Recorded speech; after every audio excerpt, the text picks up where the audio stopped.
आज क्रांतीसूर्य महात्मा ज्योतिबा फुले यांची 134वी पुण्यतिथी।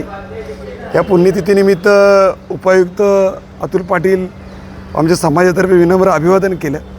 त्या प्रसंगी उपायुक्तांना एकच सांगितलं की आम्ही वारंवार अतिशय महात्मा फुलेंचं छोटं चौक आहे आणि त्या चौकाच्या महात्मा फुलेंच्या पुतळ्याच्या बाजूला सावित्रीबाईंचा पुतळा असावा आणि स्मार्ट सिटीमध्ये त्या फुटपाथ जी आहे तिथे बाधा येते।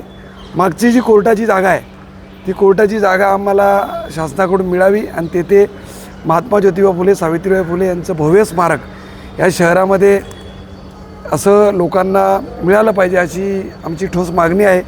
व मी त्यांना इतिहास सांगितला की या महाराष्ट्रात देशात एक इतिहास आहे की समोर भारतरत्न परमपूज्य डॉक्टर बाबासाहेब आंबेडकरांचं स्मारक आहे, त्याच्यासमोरच महात्मा ज्योतिबा फुलेंचं स्मारक आहे। गुरु शिष्यांचं स्मारक हे एकमेकांच्या समोर असलेलं एकमेव स्मारक आहे, असं भव्य स्मारक व्हावं अशी मागणी आहे। आणि याच्या आधी आम्ही 2 वेळा निवेदन दिले, 2 आयुक्त बदलले, पण स्मारक काय होत नाही।